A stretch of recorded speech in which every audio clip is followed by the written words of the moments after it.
Super. Donc la myopathie atypique chez les chevaux, elle est causée par l'ingestion des fruits et des plantules toxiques de l'érable sycomore. Et deux séries sont dénombrées chaque année, à l'automne, lorsque les fruits tombent des arbres, et au printemps, lorsque les plantules sortent de terre après la germination. Alors, depuis, donc chaque année, nous avons observé un nombre de cas déclarés qui varie fortement d'une année à l'autre et depuis 2006, une tendance à la hausse du nombre de cas déclarés. De 2006 à 2009, il faut savoir que c'est plus de 3000 cas de myopathie atypique qui ont été déclarés en Europe et dont plus de 1900 qui sont répartis sur le territoire franco-belge. Alors, afin d'étudier l'influence des facteurs climatiques, nous avons comparé les paramètres climatiques des années à fort taux de déclaration et des années à faible taux de déclaration de cas. Alors, nous avons regardé en Belgique, au sud de la Belgique, le climat belge nous a permis de mettre en évidence 3 facteurs climatiques potentiellement influençant le nombre de cas de myopathie atypique déclarés. Un premier est l'effet des températures, car nous avons observé que dans les années où il y a peu de cas déclarés, nous avions systématiquement des températures négatives mesurées tardivement au printemps, c'est-à-dire après le 10 avril. Notre hypothèse étant que ces températures négatives pourraient potentiellement perturber le développement des fruits qui perdraient leur toxicité ou qui ne seraient plus présents à l'automne suivant. Ces températures négatives ne sont aussi tardivement pas observées les années où beaucoup de cas de myopathie atypique ont été déclarés. Et en parallèle de ces températures négatives, nous avons pu observer les années où il y a beaucoup de cas déclarés, des étés plus secs, c'est-à-dire des précipitations plus faibles que la normale les mois d'été de ces années où il y a eu beaucoup de précipitations. Donc notre hypothèse serait qu'un stress hydrique pourrait augmenter la toxicité des fruits à l'automne suivant. Enfin, et directement, un paramètre qui intervient directement l'automne où les cas sont déclarés, c'est que nous observons généralement des vents forts qui précèdent de quelques jours les séries cliniques automnales.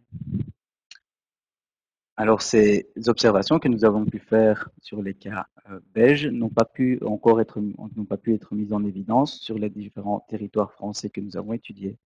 Mais il ne faut pas perdre de vue que l'impact des facteurs climatiques est un des nombreux paramètres qui vont venir influencer la pression toxique de l'érable sycomore sur les élevages de chevaux et que le type d'élevage et de pâture est également très important. Enfin, ce type de déclaration amène également un facteur et un biais humain qu'il faut vraiment prendre en compte, puisque pour pouvoir déclarer un cas, il faut déjà être conscient de la présence de cette maladie, mais également qu'il est possible de déclarer ces cas. Et donc, pour définir, nous, les facteurs environnementaux qui interviennent dans le risque d'apparition des séries cliniques, nous pensons qu'il est essentiel de déclarer chaque cas et de documenter au maximum ceci. Et ceci peut se faire auprès du site du RESP pour les cas français, mais également sur le site de l'Université de Liège pour les cas belges. Les liens vers ces sites sont disponibles sur le poster ou directement sur l'article en annexe. Merci beaucoup. Merci beaucoup David pour cette présentation. Alors j'espère qu'à l'heure actuelle, tous les auditeurs présents savent qu'on peut déclarer cette maladie qui commence à être bien connue malheureusement. Je ne sais pas Oui, ce qu'il en est en Belgique cette année, mais nous en France, on en a eu déjà pas mal et cette année, ils sont costauds. oui, En tout cas, c'est on a eu notre. quelques cas déclarés du côté de la France. On travaille avec le RESP et donc on rapatrie dans notre base de données le nombre de cas déclarés. D'accord. Est-ce que vous avez déjà étudié par rapport à l'histoire du vent, est-ce que vous avez déjà étudié euh, la distance potentielle de portage des samards? Parce qu'on a parfois des cas où les propriétaires nous jurent par leur grand Dieu qu'il n'y a pas d'érable à proximité, ou en tout cas un rat de la pâture, et très clairement c'est de la myopathie atypique, et donc et on n'est pas sur de la plantule, hein. Donc est-ce que vous avez déjà étudié ça, la distance potentielle par rapport aux arbres? Mais on sait que les samars peuvent voler à des 2 centaines de mètres des érables et donc effectivement, on va retrouver une densité plus forte de fruits au pied et là où on va retrouver des érables, mais ceux-ci peuvent voler vraiment très loin. D'accord. Je crois qu'il y a des questions dans l'auditoire. Oui. Quelles sont les mesures de prévention face à la myopathie atypique? Alors, alors, les mesures de prévention, l'équipe a déjà montré que un temps de pâturage réduit à moins de 6 heures avait un impact sur les cas de myopathie. C'est-à-dire que lors des moments à risque, vraiment au cœur du printemps et au cœur de l'automne, il était statistiquement révélant de mettre les chevaux moins en pâture. En fait, de l'éloigner de la source d'intoxication, évidemment. Une autre question. Est-ce que tous les cas de myopathie atypique sont associés à l'intoxication?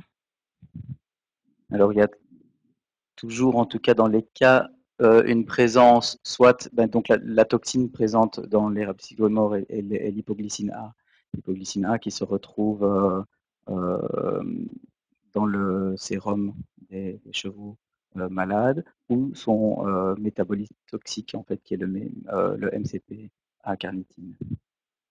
Une question de Claude. Les causes de l'émergence récente de cette pathologie sont-elles connues? Non, elles ne sont pas connues. On peut penser que la pression toxique est plus importante, soit justement parce qu'il y a une modification climatique actuelle, c'est-à-dire qu'on sait que le réchauffement climatique joue et peut-être qu'on a atteint un seuil.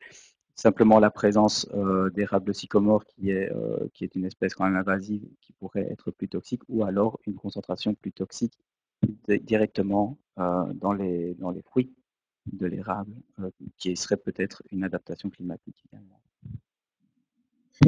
Il y a une question d'Audrey auquel on va essayer de répondre aussi, si vous voulez bien la poser, parce qu'elle est importante, je pense, pour les personnes présentes. S'il vous plaît. Pardon, je vous ai pas bien entendu. Et question qui est quelle quantité ingérée peut engendrer la maladie? Et en fait, je cherchais en même temps la fiche Wikipédia qui a été écrite par vos équipes, mais vous pouvez répondre peut-être oralement aussi. Alors si j'ai bon souvenir, mais effectivement alors il est peut-être intéressant d'aller voir sur la fiche, c'est qu'une conversion en tout cas de l'étude de l'hypoglycine, la toxicité de l'hypoglycine chez les souris a montré qu'une poignée de samare donc de fruits devrait suffire. Maintenant on se dit que c'est quand même une quantité infime, donc je pense qu'on n'a pas exactement, mais je devrais peut-être demander confirmation au reste de l'équipe, une connaissance exacte de la concentration ou de la quantité requise, hein, en tout cas pour passer le seuil et le déclenchement des symptômes. Oui, il y a une fiche effectivement qui a été faite. Dans mon souvenir, alors j'avais pas le souvenir des samars, mais par contre des plantules, je me souvenais qu'elles pouvaient être particulièrement chargées en hypoglycine et qu'il fallait pas beaucoup en quantité. Non, c'est ça. Il faudrait a priori pas beaucoup non plus Donc d'ingestion. le lien vers la fiche est déposé sur le chat Oui, public. j'ai vu, merci.